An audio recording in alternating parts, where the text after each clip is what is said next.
it's definitely accurate enough to where you always want to retime anyway.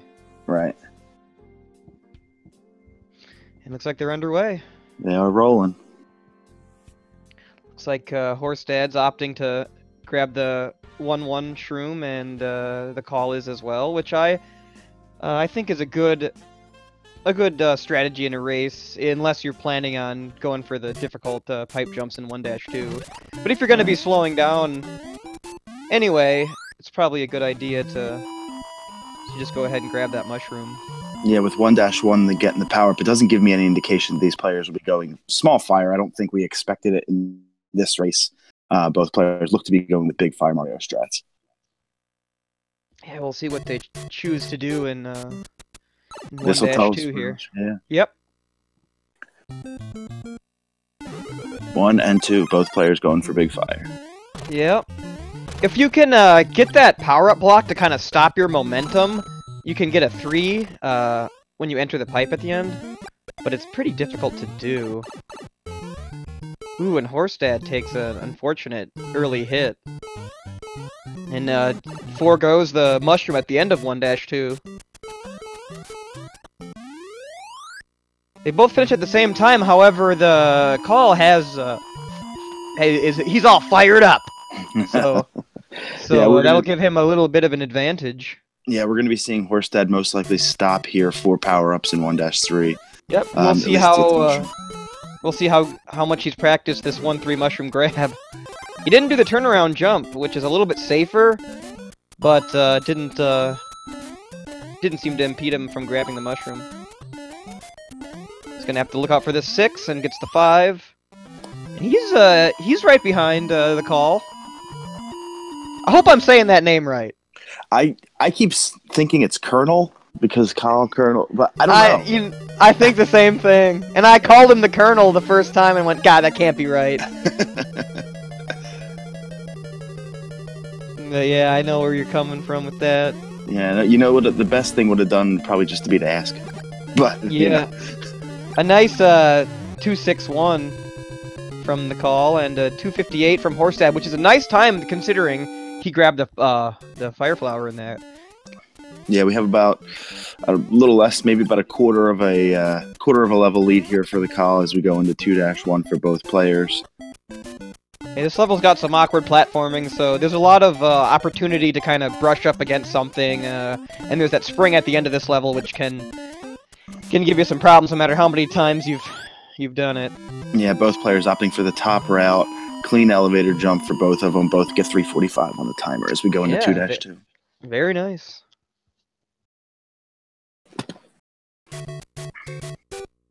Two 2-2 can throw a lot of wrenches in your program too. There's a lot of different patterns you can get here. This is choke point, kind of mid-level, and then at the end of the level you can get some tricky enemy patterns too, especially in its duplicate 7-2 where they kind of throw more aquatic life your way. Yeah, the bloopers can be just a pain in the butt. Cheaps are pretty easy to navigate through, but those bloopers, they can really slow you down, bring it to a complete stop. You know, I didn't hear the term the Reef of Grief up until this tournament, but I'm loving it. Yeah, I think Mr. Cab coined that in the tournament. But yeah, that's kind of a tricky... You can get a cheap right, kind of as you're coming over the reef, there can be a cheap right there. Yeah, we kind of saw that right there with Horsedad, yeah. So here we get 2-3, the flying fish level, as I called it when I was a kid. Yeah, just hold right, be mindful of the duck jumps you're going to have to make, as we see the Kyle do 2 of them already. He's navigating his way through. There's another hit for Horsedad. Yeah, that's a bad... He would have had to do, like, the lowest little crouch jump you can to make it under that. That's kind of... probably one of the worst jumps you can get, something like that.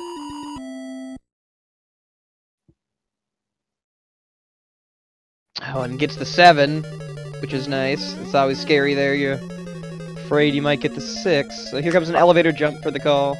I always like the elevator jumps when they have either big fire or just big strats, because you have to obviously do the duck jump through it and navigate through Bowser's fire, which is always fun to watch. Oh, yeah.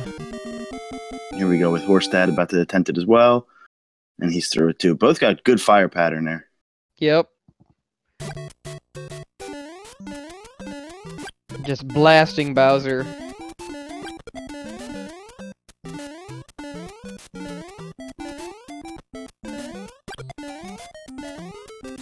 I don't see many people go top route like the Kyle just did there in 3-1 as he's going through this level pretty quickly. He's at the stairs. Beautiful kills there. Gets the 347 on the timer. That was an excellent 3-1 for the Kyle.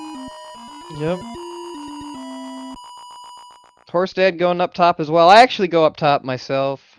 Okay. But yeah, there's definitely... this level has a lot of deviation and strategies you can do. Unlike 3-2, 3-2 you pretty much just run right. There's a couple of levels in this game. 4-1 comes to mind. 1-3, 3-2. Just run right. Yep, you can try to despawn the last Goomba here. The jump isn't too difficult, even if you don't, but you can kind of kill some of these Koopas and get a despawn. There's just so many sprites on screen that sometimes you can get a lag frame or two shooting fireballs. Neither player opts to go for any kind of a despawn.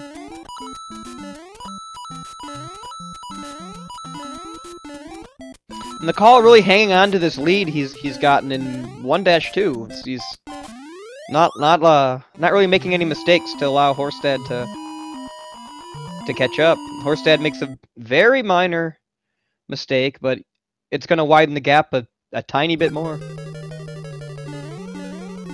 Yeah, the Kyle playing what could be close to a perfect race for right now. I know obviously race strats are going to be a little bit different than when you're going for RTA, but still. Yeah. For example, he didn't try to jump over this Potaboo here like Horsedad does. Right. He played it a little bit safer. It's gonna, that'll narrow the gap. I don't know. Maybe one frame rule, maybe not even. It maybe wasn't enough. Didn't save enough frames to get the frame rule, but nevertheless, he is powering through. Gets a 257. It's a nice time, and we've got the Call in 4-1. No, we're about it. No, go ahead. Yep. I'm sorry. I was just gonna say that these two players they're still on the same level. Right. Yeah, I was about to say the same thing. About 3/4 of a stage lead here for the Kyle. As he hits the flag, we go into 4-2. 4-2, another underground level. I'm excited to see if they go top route or bottom route myself for this level. A masterfully done bottom route looks just absolutely incredible. Yeah, bottom route 4-2 is my favorite level in the game. It's fun to watch and it's fun to play as well. It's a little riskier, but it's just so fun. I just got to do it every time, or at least try. Well, here we go. The Kyle taking bottom route. Yeah. I would say 8-2 is my favorite level to play in the game. Yeah, they really start when they start kind of throwing everything your way. It does get pretty enjoyable. Now, for everybody out here watching, for first, second time, you may not know the difference. Now you see Horsedad opting to go top route. That does look to be a little bit more straightforward because you're just running right, you're not avoiding enemies, but because you're going top route, you're wasting the time it takes to get up there. So bottom route is faster, it is more difficult, as Flex and I was kind of alluding to earlier.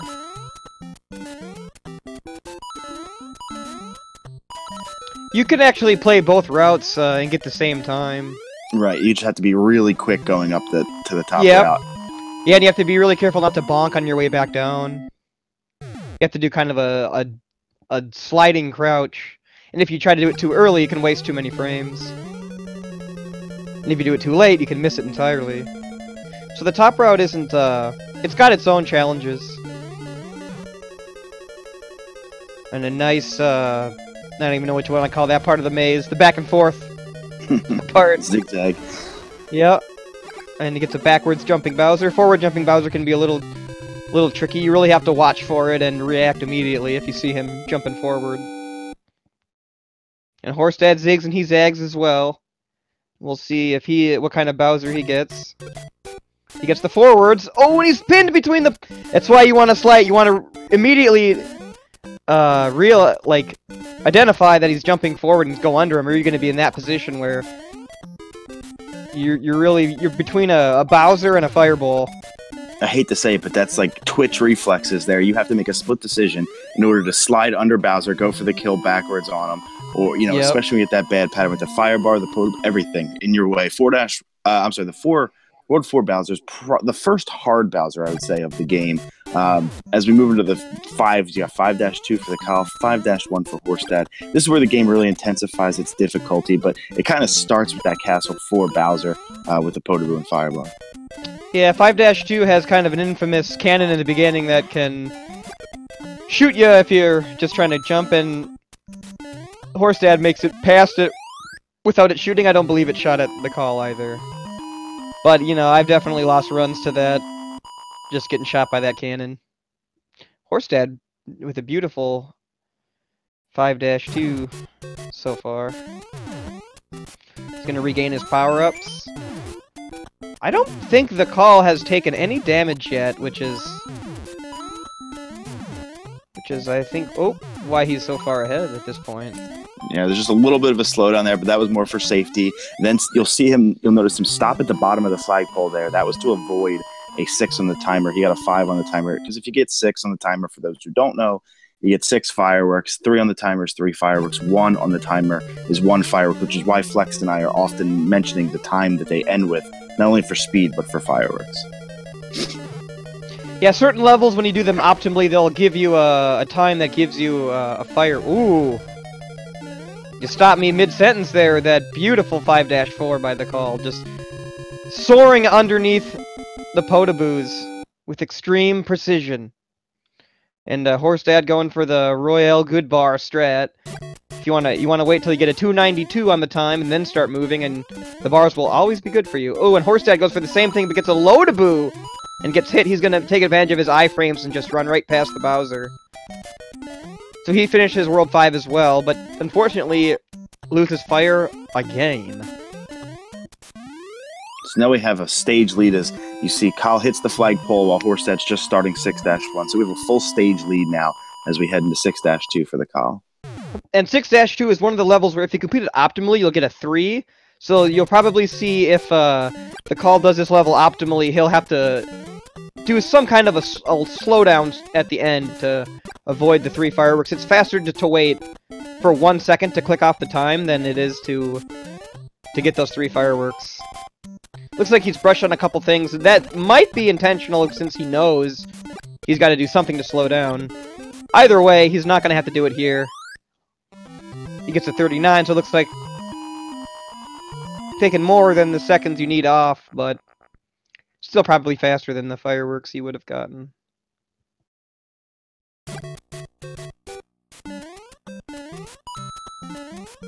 6-3 is it's a cool level. They give you the kind of the grayscale. Really makes it stand out. I remember getting this level as a kid and thinking, this has to be really far. Because look at these gray trees. And then you have the Kyle. Unfortunately, while you were talking about that, he took his first hit of the game. So now he's down to Small Mario. So that's gonna, we have Horsedad now. If he can complete this level optimally, if he complete this level as Big Fire Mario, he's gonna gain back time. We just have to hope. Oh, Kyle takes a death, and there we go. This is why the race is never over. 6-4 is a very difficult castle. Both times he and he does kind of the same thing again. Looked like he could have maybe buffered out of the first time, but I'm not sure if he was expecting a... Man.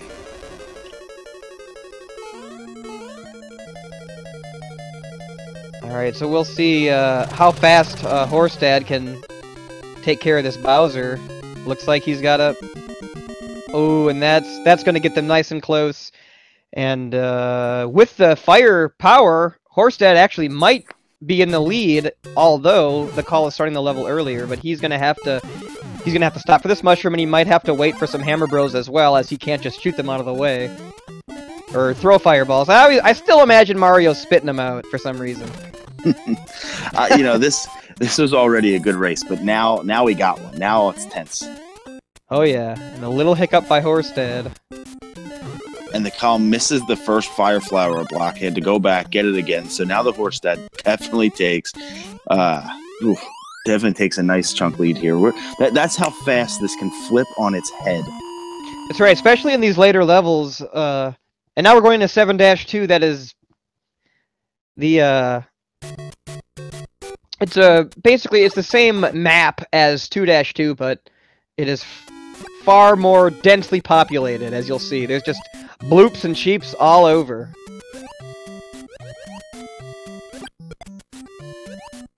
And they can throw some really nasty ones at the very end of the level when you're trying to drop into the pipe. They can kind of be hanging out. They're just loitering at the pipe. They got their cardboard down, they're breakdancing.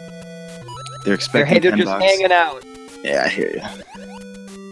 Looks like Horsedad manages to get by the... No party for him, and no party for the call either. It's not always there, but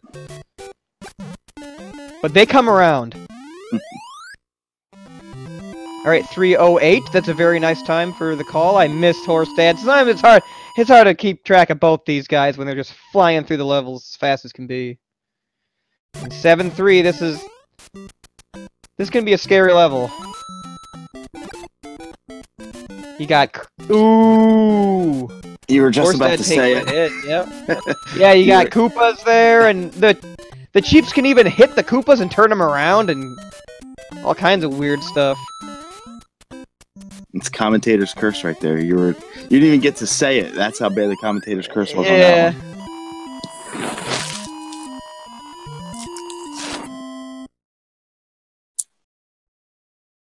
7-4, the second of two maze castles. You're going to go bottom, then you're going to see the middle, then the top route here for Horsedad, then he's going to stay up top, then go to the middle, and then go back up top. If you do that wrong, the castle actually loops infinitely, so you have to be precise here. Kyle catching back up because Horsedad is obviously small Mario, with Kyle being fire Mario. It does take more time to hit the axe, wait for the bridge to go down, which is why you see the players that are fire Mario killing Bowser with fireballs. Yeah, and as you saw that Horsedad hit the axe first, but it was actually the call who reached the mushroom retainer first, and is starting 8-1 first because of he didn't have to watch that bridge collapsing animation and Bowser sinking into the lava. Now for World 8, real quick, for World 8, if you die in World 8, there are no checkpoints on these levels. You have to start the level back over from the beginning, which is extremely important to keep in mind as we go through the last 4 levels of the game. And now you'll see the advantage of fire here. You can finish the same speed with small Mario, but it requires a lot of difficult pipe jumps, and they're not exactly the best idea to do them in a race, where, like Vanilla was saying, if you mess one up, you gotta start the level all over, and it's probably, in my opinion, it's probably a better strategy just to go for the 195, or wait a little bit to ensure that you complete the level. Or at least give yourself a better chance to. 8-2, we're coming into my favorite level of the game. See, that's beautiful. When you're big fire and you can do those crouch jumps, those 2 big crouch jumps right at the beginning of the level, it just sets up. Look at the jumping precision here from the Cowl. Going to jump on top of the Bullet Bill cannon. It's a little bit of a mess up there, but that's okay. Big gap here. And you see, with fire, it's just so much easier when you deal with those piranha plants with fire.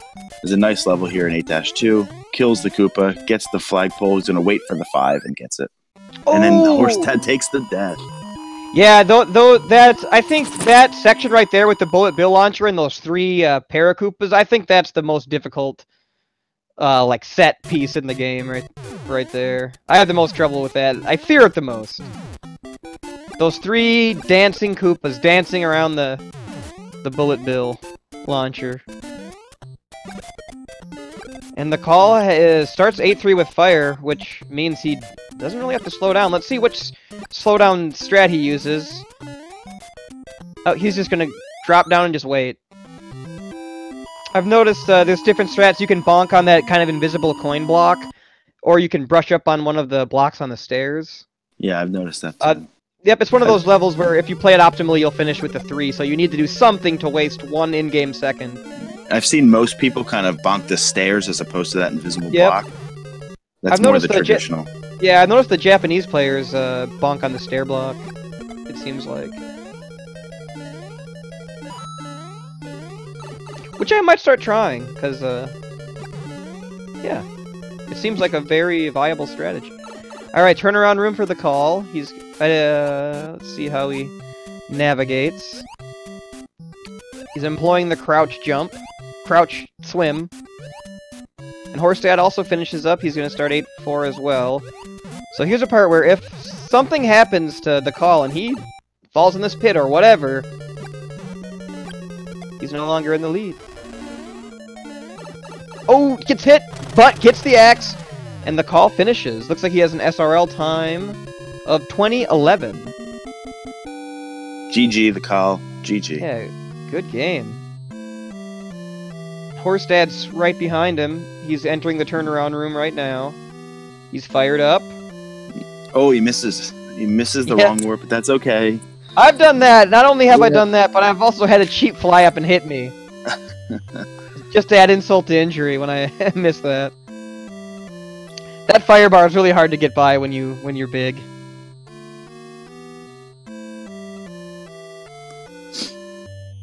So now final room for Horsedad. He's gonna have to bop this pro, and he challenges the Potaboo, makes it under. He's gonna get under Bowser. He's gonna complete as well. Looks like his time is a 21:01 in SRL. GG Horsedad. Yeah, and GG to both runners. That was a close race. They were only off by less than a minute. Less than a stage. Yeah, really only minor mistakes in these runs. Yeah, we only had one death, 2 deaths maybe maximum. You see the Kyle had a fantastic race for the most part. Lost power ups once, maybe twice. Fantastic run for both runners, and the Kyle's going to be moving on to face Goofy or PM from tomorrow's race. Well, all right, that should be a good one as well. All these runners left are very formidable. So every matchup, I say that every time. Well, that's going to be a good one, but they really are. Yeah, I don't know. I haven't seen one that hasn't been great yet. That's what I was just going to say. We've seen it time and time again with these races. We'll see if anybody wants to jump in here. I don't see anyone yet. So unfortunately, that'll be the last race for Horsedad, as he's received his second defeat.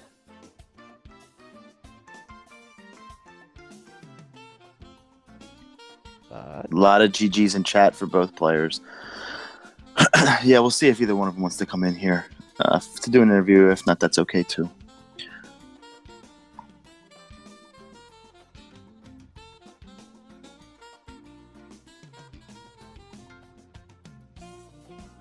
So yeah, it looks like. All right, Goofy versus PMniac will decide who the call will go against, and the winner of that move on to Barn Owl. This tournament's kind of wrapping up here. Yeah, and that'll be tomorrow night at 7 o'clock Eastern, that race. I'll be doing that race with Rayquaza 911. Looking forward to that race. Goofy's a friend of mine, so looking really forward to that. Can't wait. Yeah, I'll be sure to check that out. Doesn't look like anyone's hopping in. But I don't believe there are any more races for today. No, there are no more races today. All right. And the only race tomorrow, right now on the schedule, is the 7 p.m. between Goofy and PM.